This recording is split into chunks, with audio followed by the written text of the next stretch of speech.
जय हिंद साथियों, नमस्कार। आप सभी साथियों का एक बार पुनः आपके अपने YouTube चैनल पर स्वागत है। अचीवर अकादमी अब जो है ऑफलाइन के साथ साथ ऑनलाइन प्लेटफॉर्म पर आपके लिए संघर्ष जारी कर दिया है। सभी विषयों की कक्षाएं आपको रेगुलर मिलनी प्रारंभ हो गई हैं, चाहे वो रीजनिंग की हो और चाहे वो जीएस की हो, चाहे वो हिंदी की हो, चाहे वो मैथ्स की हो, सारी कक्षाएं आपको मिलनी प्रारंभ हो गई हैं और पूरी प्लेलिस्ट इसकी बना दी गई है। आप लोग प्लेलिस्ट में जाइए सभी विषय का, जिसमें लिखा है new reasoning, new GS, new economics, new math, new Hindi, उस पर 2023-24 के नाम से प्लेलिस्ट बना दिया गया है। आप लोग जाइए वहाँ, एक एक वीडियो आराम से देख करके स्क्रीनशॉट लीजिए और अच्छे से आप नोट्स बनाते रहिए सभी विषयों को। अगर आपके और कोई सुझाव हो तो आप वीडियो पे कमेंट में जरूर छाप दीजिएगा। चलिए फिर हम लोग शुरुआत करते हैं भारतीय इतिहास की श्रृंखला में। तो भारतीय इतिहास की श्रृंखला की अगर हम लोग बात करें तो इससे पहले हम 2 क्लास हो चुकी है, आज हमारी जो है वो तीसरी क्लास है। तो आज हम लोग पढ़ने वाले हैं, देखिए एकदम जीरो से हमने शुरू किया है, एकदम जीरो से शुरू किया गया है और एकदम हीरो तक आपको लेके जाया जाएगा। तो भारतीय इतिहास की अगर हम लोग बात करें, भारतीय इतिहास इंडियन हिस्ट्री में हम लोग टॉपिक पढ़ने वाले हैं प्राचीन इतिहास। इसमें कौन सा टॉपिक पढ़ रहे हैं? तो प्राचीन इतिहास, एंशिएंट हिस्ट्री, प्राचीन इतिहास की अगर हम बात करें तो आज का जो हम लोगों का टॉपिक होने वाला है वो प्री हिस्टोरिक एज। पहला टॉपिक हम लोगों का होने वाला है प्रागैतिहासिक काल, तो प्रागैतिहासिक काल, प्री हिस्टोरिक एज, प्रागैतिहासिक काल। हमने आपको कल बता दिया था कि प्रागैतिहासिक काल का विभाजन कितने भागों में किया गया है? 3। परिवार का निर्माण कैसे हुआ, धरती पर लोग कैसे आए, मानव का उद्भव एवं विकास कैसे हुआ, कहाँ कहाँ हुआ, इन सारी चीज़ों को इससे पहले वाली क्लास में हम अच्छे से समझा दिए हैं। पहली दूसरी क्लास आप देख लीजिए, तीसरी क्लास आप पूरा देख के उसके नोट्स बना लीजिए। उसके बाद अगर आपको कोई चीज़ समझ में नहीं आएगा तो आप कमेंट बॉक्स में जरूर छाप दीजिएगा, लेकिन केवल आप क्लिक करके मत जाइएगा, आप जरूर 2, 4, 5, 10 मिनट देखिएगा और देखने के बाद अगर आपको नहीं समझ में आएगा तो आप डिसलाइक करके और कमेंट में जो आपकी इच्छा होगी लिख के चले जाइएगा, लेकिन एक बार आप जरूर देखने का प्रयास करिएगा। तो प्रागैतिहासिक काल का अगर हम विभाजन की बात करें तो इसका जो विभाजन है वो कितने भागों में किया गया है भैया? तो 3 भागों में किया गया है विभाजन। इसका जो विभाजन है वो 3 भागों में है। 3 भागों में है, ये सब चर्चा हम लोग कल कर लिए थे। वो 3 भाग कौन कौन से हैं? वो 3 भाग हमने कल आपको चर्चा किया था। अब उसमें एक एक चीज आपको हम थोड़ा सा समझाने का प्रयास करते हैं। एक तो हमारा है पूरा पाषाण काल, एक हमारा है मध्य पाषाण काल,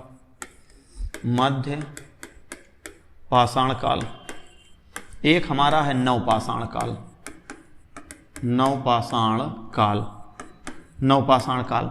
तो पूरा पाषाण काल, मध्य पाषाण काल, नवपाषाण काल, 3 चरणों में इसका विभाजन किया गया है। और 3 चरणों में से जो हमारा पूरा पाषाण काल है इसका भी विभाजन 3 भागों में किया गया है। क्योंकि इसका समय अधिक था तो इतिहासकार रॉबर्ट ब्रूसफुट ने इसका भी विभाजन कितने भागों में कर दिया है? 3 भागों में कर दिया है। तो 3 भागों में जो किया गया है उसमें सबसे पहला हमारा कौन सा आता है?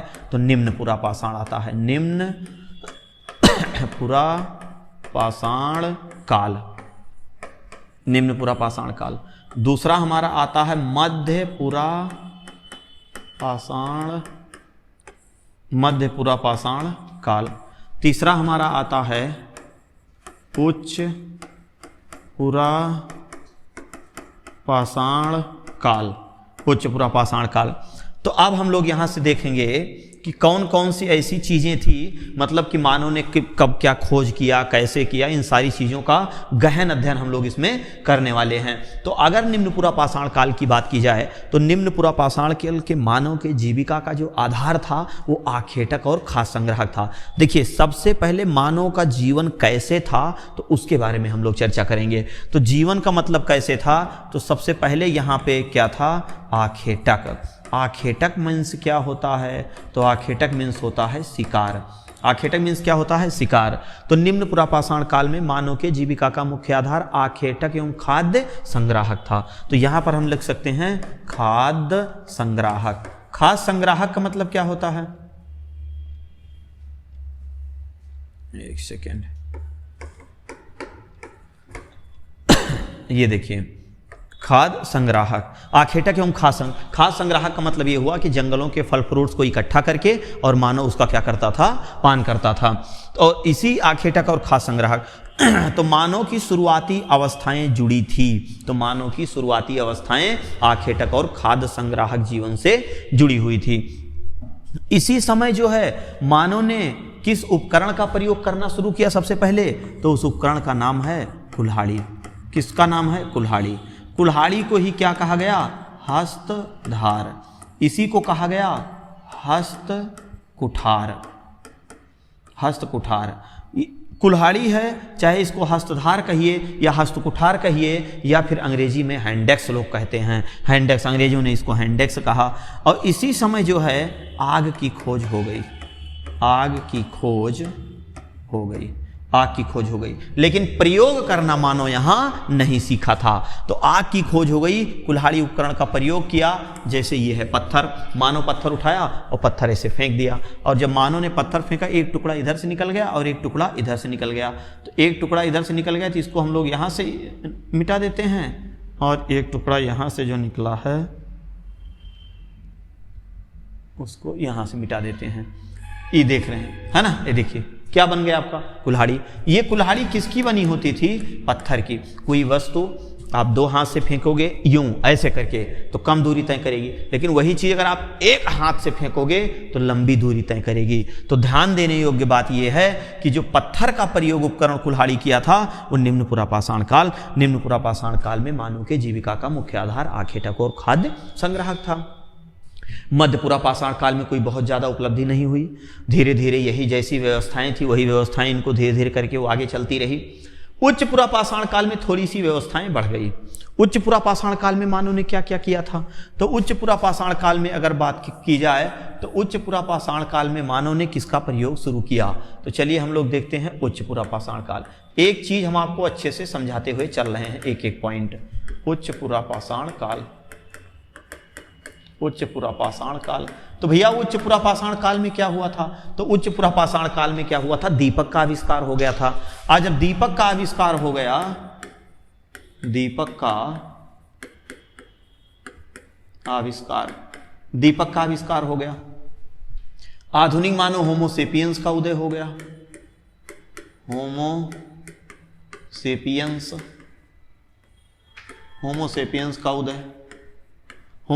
का उदय हो गया। उच्च पुरापाषाण काल में आधुनिक मानव होमोसेपियंस का उदय हो गया। उच्च पुरापाषाण काल में मानव चित्रकारी भी करना प्रारंभ कर दिया था। चित्रकारी प्रारंभ, ठीक। बाकी आखेटक और खाद्य संग्राहक था, कुल्हाड़ी उपकरण का प्रयोग करता रहा, आग की खोज है ना यहीं से ही शुरू कर दिया था। चॉपर चॉपिंग औजार एक थे, चॉपर चॉपिंग जो औजार होते थे ये दो धार के होते थे। ये जो चॉपर चॉपिंग होते थे ये दो धार के होते थे। दो धार वाले औजार, ऐसे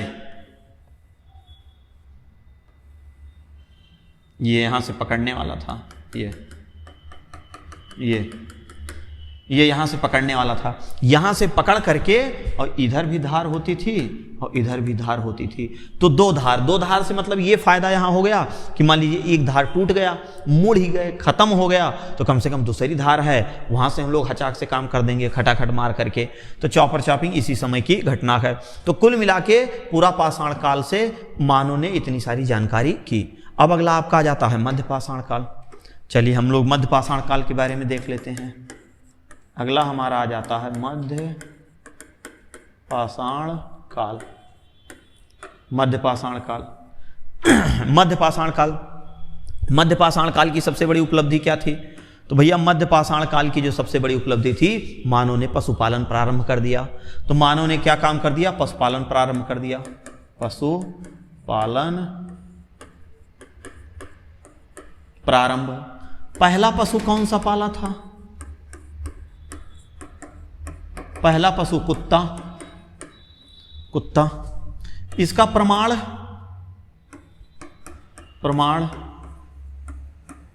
5000 ईसा पूर्व। कहां कहां से? मध्य प्रदेश, राजस्थान। मध्य प्रदेश के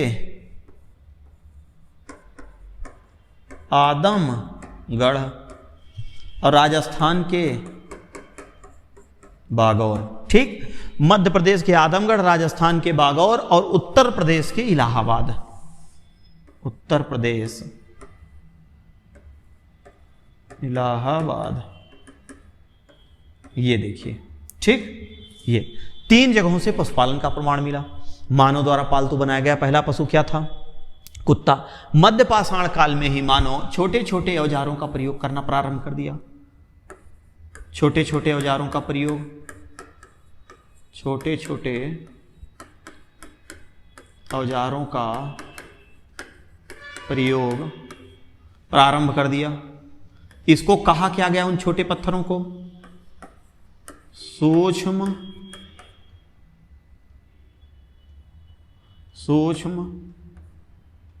पाषाणिक, सूक्ष्म पाषाणिक या माइक्रोलिथिक। सूक्ष्म पाषाणिक या माइक्रोलिथिक, छोटे छोटे नुकीले धारदार औजारों का प्रयोग करना, जैसे गुलेल वगैरह में प्रयोग करता, मतलब चिड़िया वगैरह मारने लगा। कहने का मतलब है कि स्थिति परिस्थिति मानव की थोड़ी सी डेवलप हो गई। जैसे पशुपालन वाला हमने क्या बताया, जैसे देखिए, पा से पहला, पा से पालतू, पा से पशु, पा से पिल्ला, पिल्ला, और पा से 5000 ईसा पूर्व, 5000 ईसा पूर्व। क्लियर ना? तो देखो, पा से पहला, पा से पालतू, पा से पशु, पा से पिल्ला, और 1 2 3 4 और ये 5 आई है, और 5000 ईसा पूर्व। इस ट्रिक से याद कर लीजिए। पा से पहला, पा से पालतू, पा से पशु, पा से पिल्ला। अरे कुकुर तो कोई पालेगा नहीं, पिल्लवे पालेगा। उसका कुकुर पाल लेगा, उससे थोड़ा पहले मौसम बनाए रहेगा। और छोटा पिल्ला पालेगा, कम से कम उसको थोड़ा बहुत कुछ एक्टिविटी वगैरह अपने घर का सिखा देगा। तो थोड़ा अब तो ऐसा आदमी हो गया अपने बिस्तर के बगल उसको लेटा रहा है, सब अजीबो गरीब है। सुबह ले जो है उसको टहला रहा है, वही हाल है, उसका कोई मतलब ही नहीं है। तो थोड़ा डाबरमैन वाले जो हैं वो किसी काम के भी नहीं हैं। तो पा से पहला, पा से पशु, पा से पालतू, पा से पिल्ला, पा से 5000 ईसा पूर्व। स्क्रीनशॉट लीजिए फटाक से इसका, जल्दी से स्क्रीनशॉट फटाक से ले लीजिए। आगे स्क्रीनशॉट इसका ले लीजिए, फिर हम लोग आगे चलते हैं। जल्दी से स्क्रीनशॉट लीजिए। चलिए, बाकी और आप लोगों को कोई सुझाव होंगे तो आप लोग उसको कमेंट बॉक्स में जरूर छाप दीजिएगा। तो ये क्या हो गया? क्लियर हो गया। अब मानव ने पिल्ला को ही पालतू क्यों बनाया? सवाल ये बनता है कि मानव ने पिल्ला को ही पालतू क्यों बनाया? इसलिए बनाया कि जैसे मान लीजिए शिकार है, घन घन घन घन करके भाग रहा है, मूड़ी उठाए, यह देखो, मूड़ी उठाए, पूंछ उठाए, एकदम घन घन घन घन घन घन करके नहीं के देखो भगा है। ये शिकार है कौन?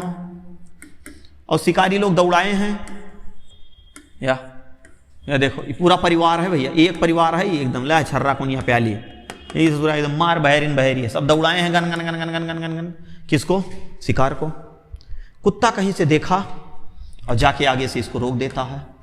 और जब कुत्ता आगे से इसको रोक देता है तो इसकी स्पीड थोड़ी सी कम होती है। जब इसकी रफ्तार थोड़ी सी कम होती है तो इनकी रफ्तार और बढ़ जाती है, और पहुंचते हैं तुरंत ही साहब गिरा देते हैं इसको विकट हचाक से। ये दुल्हन है, पहुंचती है, दही के नौचहीन लागी, ई ससुरा पहुंचा के गोड़वे तूरे लाग, ई पहुंचा ई गोड़ तूरे लाग, ई पहुंचा के मुड़िए खूने लाग। धीरे धीरे धीरे धीरे ये वो तीनों जने पहुंचे, लिदबिद लिदबिद लिदबिद लिदबिद। क्योंकि उस समय ये टारगेट नहीं था कि आज हम लोगों को रेलवे, पुलिस, दरोगा, एसएससी, फलाना धमाका, पीसीएस तैयारी करना। उस समय कोई दिक्कत नहीं, सुबह सो के उठो, आराम से शिकार पे निकल जाओ, एकदम बेहतरीन जीवन होता था। कोई मतलब नहीं, मिले मिले नहीं, जैसे आराम, एकदम टनाटन मामला रहता था लोगों का, है ना। या वाली खान, कोई टेंशन नहीं, कोई गुलामी नहीं किसी की, सब एकदम बेहतरीन। हिंदू, मुस्लिम, सिख, ईसाई सब आपस में भाई भाई। क्या शानदार रहा होगा उस समय का जीवन। कुत्ता रोक लिया।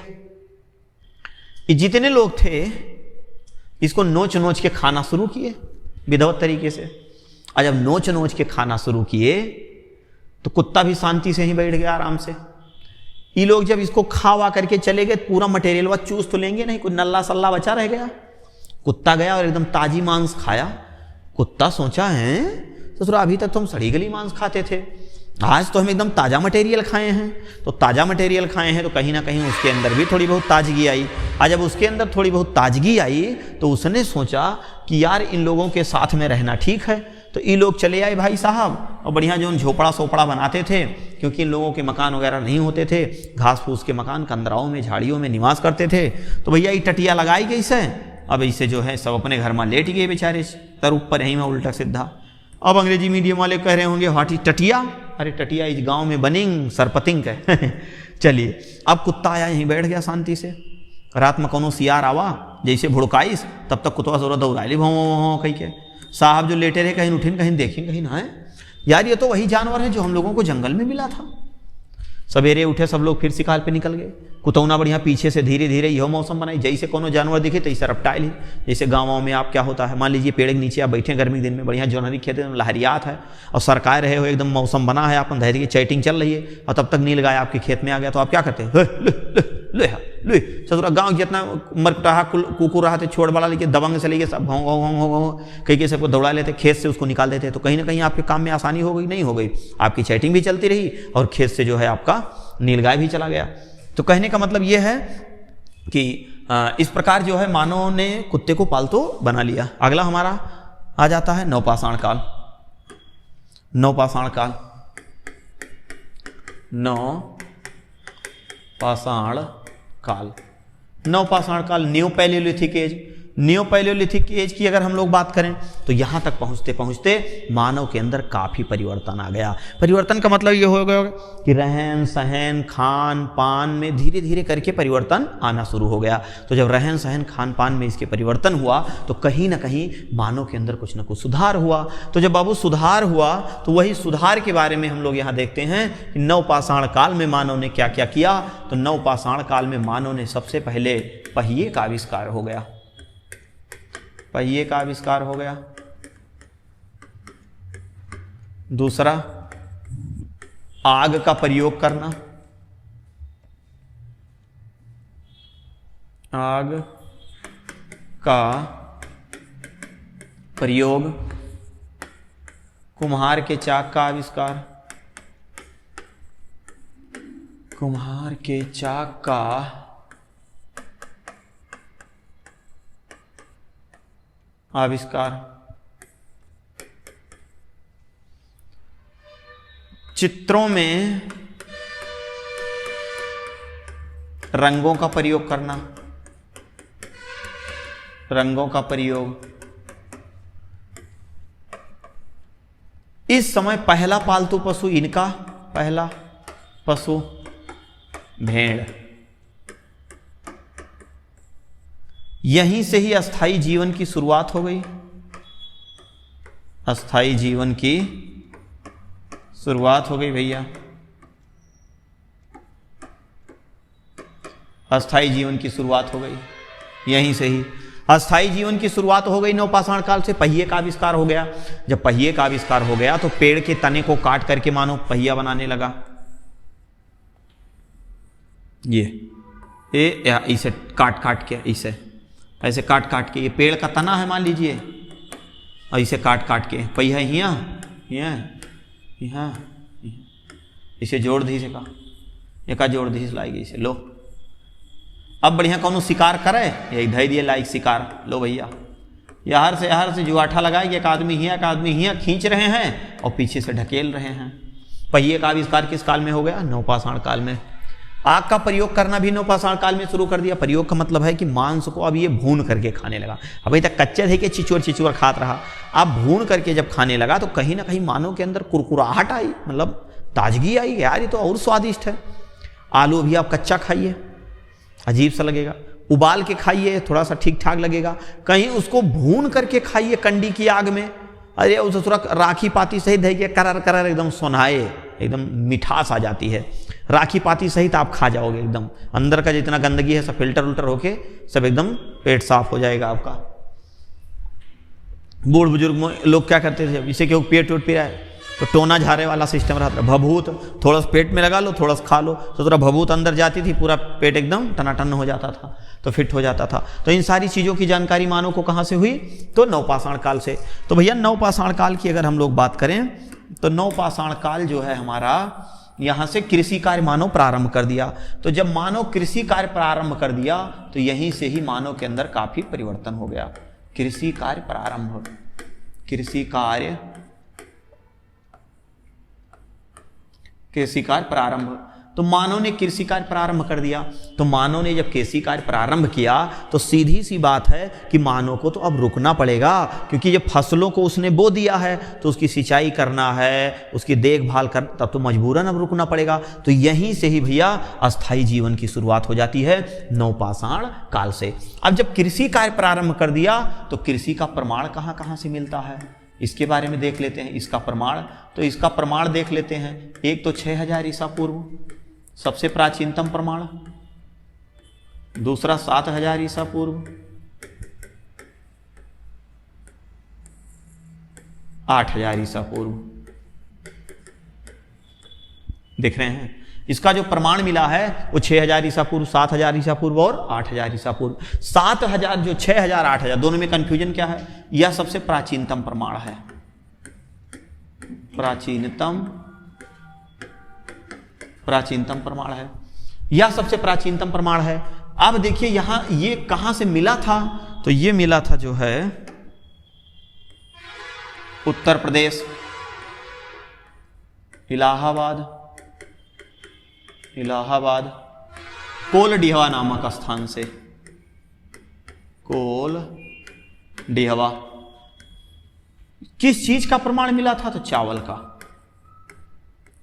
का प्रमाण। चावल का सबसे प्राचीनतम प्रमाण 6000 ईसा पूर्व उत्तर प्रदेश के इलाहाबाद के कोलडिहवा नामक स्थान से मिला है। 7000 से किस चीज, खेती का प्रमाण कहां से मिला है, और देखते हैं 7000 वाला भी क्या मामला है इसका। 7000 जो मिला है ये कपास का प्रमाण मिला है, कपास का प्रमाण। भैया कपास हो तो एक तरह से खेती है। कपास कहां से मिला है, ये पाकिस्तान में है, अरावली उसका क्या नाम है, सुलेमान पर्वत श्रेणी और किरथर पर्वत श्रेणी। तो सुलेमान पर्वत श्रेणी और किरथर पर्वत श्रेणी दो पहाड़ियों के मध्य विश्व का सबसे पहला प्राचीनतम कृषि का प्रमाण मिला मेहरगढ़, जो बलूचिस्तान में है, यहां से कपास का प्रमाण मिला है। अब जो कपास का प्रमाण मिला है वह स्थान का क्या नाम है, तो भैया बलूचिस्तान कहां पड़ेगा, मेहरगढ़ पाकिस्तान में, मेहरगढ़ कहां पड़ेगा, पाकिस्तान में। चलिए अब हम लोग आते हैं 8000 ईसा पूर्व। 8000 ईसा पूर्व की अगर हम लोग बात करें, 8000 ईसा पूर्व, तो 8000 ईसा पूर्व भी चावल का प्रमाण मिला है, और ये सबसे बाद का प्रमाण। यहां से भी किस चीज का प्रमाण मिला है, चावल का प्रमाण। अब जो चावल का प्रमाण मिला है यहां से, तो ध्यान देने योग्य बात है स्थानवा कौन सा है, तो स्थान हम लोग लिख लेते हैं, कोई दिक्कत नहीं है। स्थान उत्तर प्रदेश है। लो भैया, उत्तर प्रदेश का जिला कौन सा है, संत कबीर नगर। कौन सा स्थान है, लोहार देवा या लहुरा देवा।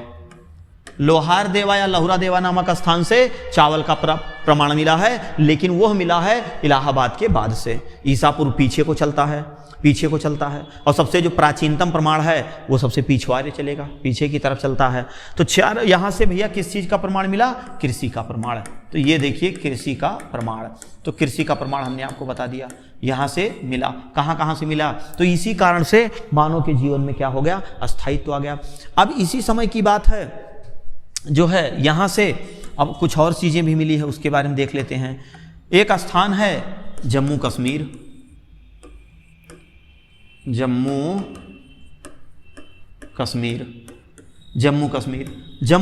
में एक स्थान है जिसका नाम है बुर्जहोम। वेरी इंपॉर्टेंट, बुर्जहोम से अरे मनुष्य के साथ कुत्ते को दफनाया गया है, मनुष्य के साथ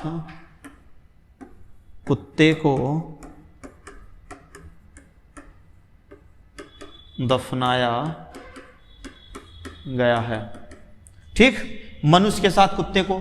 अब मनुष्य के साथ कुत्ते को दफनाए जाने का क्या कॉन्सेप्ट है, हमें लगता है कि मानव का सबसे प्रिय पशु कुत्ता रहा, तो मानव ने सोचा कि यार इसकी रखवाली ये करता था जीवित रहने पर, तो मृत्यु होने के बाद भी हो सकता है इसकी आत्मा वहां रहे, शरीर, दिमाग उतना नहीं जानकारी, या जो भी मान्यता रही होगी इन लोगों की, क्या मान्यता थी इसका कोई प्रमाण नहीं मिला, लेकिन एक अनुमान लगाया जा सकता है।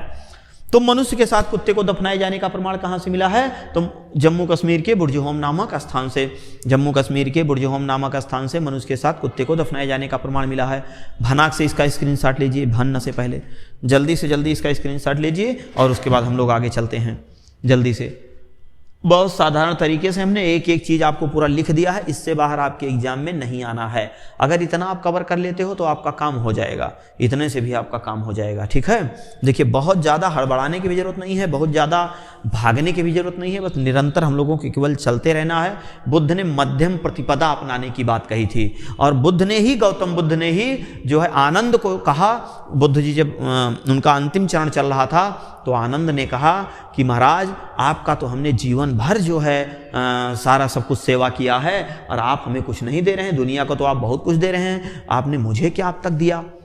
तो सिद्धार्थ ने कहा कि तुम्हें हम ऐसी चीज़ दे रहे हैं जो हमने जीवन में किसी को नहीं दिया। वहीं पर उन्होंने कहा था अपदीपो भवा, अपना दीपक स्वयं बनो। कुल मिला के अपने मरे स्वर्ग देखे है भैया, है ना। जो लोग स्वर्ग चले गए उनसे फोन करके आप पूछिए तो आप उस स्वर्ग के बारे में आपको नहीं। कुल मिला के अगर आपको अपने जीवन में सफल होना है तो आपको स्वयं त्याग करना होगा, आपको स्वयं चलना होगा, आपको स्वयं संघर्ष करना होगा। जब आप सफल हो जाओगे तो दुनिया आपके पीछे होगी, चलना पड़ेगा अकेले, और धीरे धीरे कारवां आपके साथ जुड़ता जाएगा। गांधी जी दांडी यात्रा शुरू किए थे, 72 लोगों शुरू किए थे। पता चला लास्ट तक पहुंचते पहुंचते, वहां तक जब पहुंचे थे तो लगभग 30-32 हज़ार लोग उनके साथ में हो गए थे। तो शायद अगर वो इकट्ठे सोचे होते कि 30-32 हज़ार हमारे एक साथ आ जाएं तो लुआठ कुछ नहीं होता। तो एक एक चीज़ आप पढ़ते रहेंगे, कॉन्सेप्ट सीखते रहेंगे। जो चीज़ आपको समझ में नहीं आएगा उसको आप कमेंट बॉक्स में बताएंगे, उसकी जानकारी आपको अगले वीडियो में मिलती रहेगी। चलिए स्क्रीनशॉट आप लोग ले लिए होंगे। अब हम लोग आगे चलते हैं। दूसरा, अब यहाँ से यही मध्य पाषाण काल में एक स्थान यहीं पर आ जाता है, उत्तर प्रदेश। उत्तर प्रदेश, उत्तर प्रदेश का प्रतापगढ़ जिला, उत्तर प्रदेश का प्रतापगढ़ जिला। प्रतापगढ़ जिला उत्तर प्रदेश का एक प्रतापगढ़ जिला है। यहाँ से जो है आवासीय बस्ती का प्रमाण मिला है। आवासीय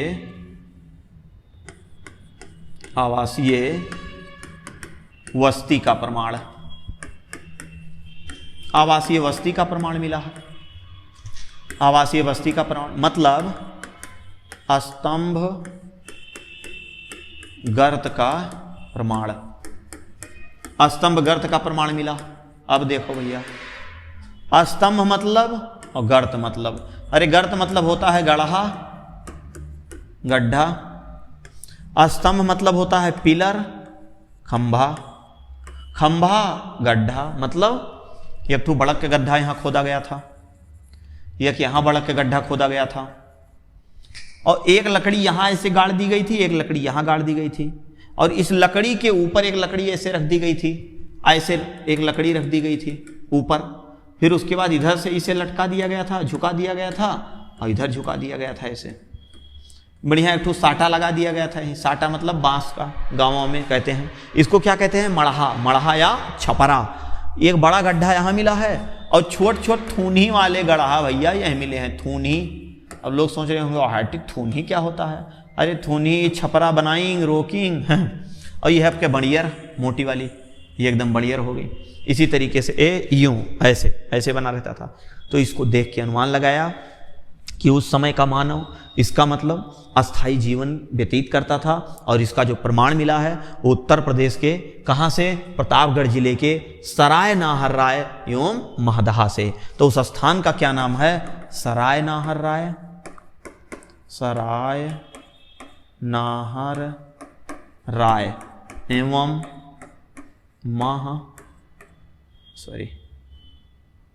महदहा से मिला है, महदहा से मिला है।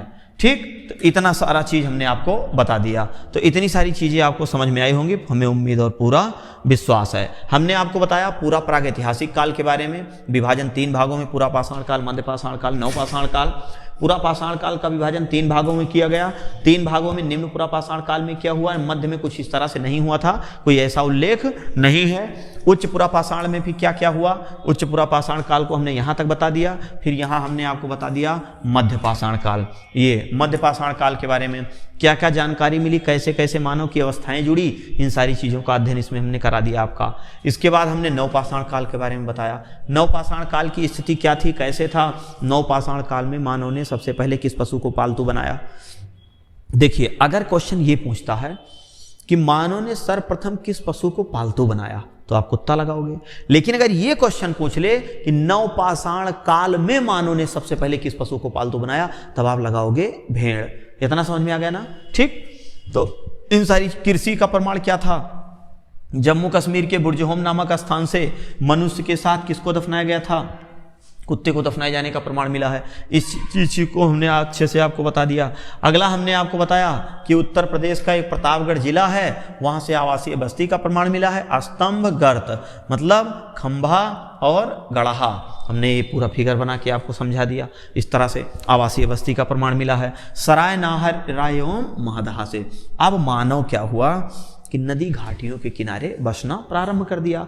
तो जब मानव नदी घाटियों के किनारे बसना प्रारंभ कर दिया, तो सीधी सी बात है, मानव ने इसलिए नदी घाटी के किनारे बसना प्रारंभ कर दिया क्योंकि उसको खुद को पीने के लिए पानी, जानवरों को नहलाने पिलाने के लिए पानी, कृषि कार्य मानव ने प्रारंभ कर दिया था तो सिंचाई करने के लिए भी। तो इन सारी चीज़ों की जो मानव की आवश्यकताएं थी, यही आवश्यकताओं ने ही मानव को कहाँ ला के बैठा दिया, तो मानव को कहाँ ला के बैठाया, नदियों के किनारे। तो कहने का मतलब ये हुआ कि मानव धीरे धीरे धीरे धीरे अब नदी घाटियों के किनारे ये क्या किया है, बसना प्रारंभ कर रहा है। तो जब नदियों के किनारे मानव बसना प्रारंभ कर दिया है, तो इसके बाद का जो हमारा टॉपिक होता है वो नदी घाटी सभ्यता होता है। तो नदी घाटी सभ्यता की अगर हम लोग बात करें, तो अगला टॉपिक जो हमारा होता है वो कौन सा होता है, नदी घाटी सभ्यता।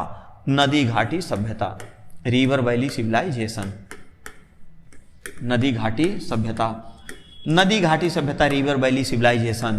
तो नदी घाटी सभ्यता का मतलब यह हुआ कि मानव ने धीरे धीरे अब नदियों के किनारे बसना प्रारंभ कर दिया। और जब मानव अब नदियों के किनारे बसना प्रारंभ कर दिया है, तो धीरे धीरे मानव की दशा और दिशा दोनों बदल रही है। तो पहली सभ्यता जो हमारी विकसित हुई थी वो मिस्र की सभ्यता विकसित हुई थी, मिस्र की सभ्यता, मिस्र की सभ्यता। दूसरी जो हमारी विकसित हुई थी, चीन की सभ्यता विकसित हुई थी, चीन की सभ्यता। तीसरी जो हमारी विकसित हुई थी, क्रीट की सभ्यता। चौथी जो हमारी विकसित हुई थी, मेसोपोटामिया की सभ्यता, मेसोपोटामिया की सभ्यता। पांचवी और सबसे महान और सबसे विकसित सभ्यता जो हमारी विकसित हुई थी वो इंडस वैली सिविलाइजेशन, जिसको हम लोग क्या कहते हैं, सिंधु घाटी सभ्यता। तो जो हमारी सबसे महान सभ्यता थी उसको कहते हैं सिंधु घाटी सभ्यता। सिंधु घाटी सभ्यता, सिंधु घाटी सभ्यता का विकास बहुत तेजी के साथ हुआ। और तेजी का मतलब बहुत बेहतरीन तरीके से। जैसे ये हमारा पूरा ग्लोब है, उत्तरी अमेरिका हो गया, दक्षिणी अमेरिका हो गया, यूरोप हो गया, अफ्रीका हो गया, पूरा एशिया हो गया, ऑस्ट्रेलिया हो गया, अंटार्कटिका हो गया। ठीक, अब इसमें जो है एशिया हमारा है,